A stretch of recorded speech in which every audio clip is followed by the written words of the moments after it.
আলহামদুলিল্লাহ আলহামদুলিল্লাহ বিবাহিত জীবনের 17 বছর পর পুত্র সন্তানের মা হলাম। হ্যালো এভরিওয়ান, আসসালামু আলাইকুম। কেমন আছো সবাই? আশা করি আল্লাহর রহমতে সবাই অনেক ভালো আছো।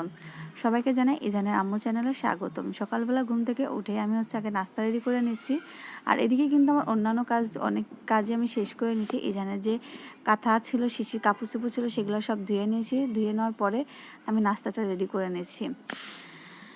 আর আজকে রুটি ভাজতেছি, ফ্রোজেন করা ছিল, সেই ফ্রোজেন করা রুটি একটু তেল দিয়ে ভেজে নিচ্ছি। যেহেতু ঘরে ভাজি করা আছে, মানে পেঁপে ভাজি আছে, ওটা খেতে মন চাচ্ছে না, এই জন্য ভাবলাম যেহেতু একটু দুধ জাল করা ছিল, ওইটাই একটু চিনি মিশিয়ে বাচ্চাদের মতো করে খায়। আর আমার কাছে দুধ দিয়ে রুটি খেতে অনেক বেশি ভালো লাগে। কার কার কাছে আমার মতন দুধ দিয়ে রুটি খেতে ভালো লাগে কমেন্টের মাধ্যমে জানাবেন। এখন দুপুরবেলার ইজানের জন্য আমি একটু তরকারি রান্না করে নেব। আমার ইজান কিন্তু বিবাহিত জীবনের 17 বছর পরে আসছে, আর ওকে একটু বেশি যত্ন করতে হয়, কারণ আমার ইজান জন্মের পর থেকে বুকের দুধ খায় না।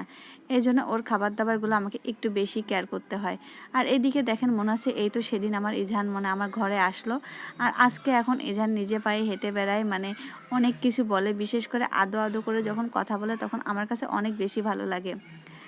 আর এখন ইজান খেলতেছে, আর আমি ইজানের জন্য তরকারি রান্না করতেছিলাম। সেই ফাঁকে ফাঁকে আমার ইজানকে এসে আমি দেখে যাচ্ছিলাম, কারণ যেহেতু ছোট মানুষ ঘরে একা রেখে তারপরে আমাকে কাজ করতে হয়, কখন কি দুর্ঘটনা ঘটায় ফেলে, এই জন্য আমাকে সবসময় ইজানের চোখে চোখে রাখতে হয়।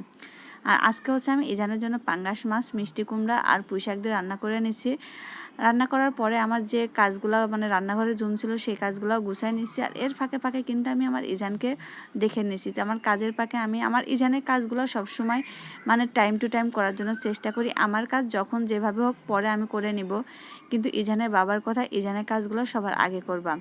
আমার রান্নাবান্না কাজের মধ্যে কিন্তু আমি ইজানকে গোসলও করাই নিছি, আর এদিকে ইজানের খাবারটা রেডি।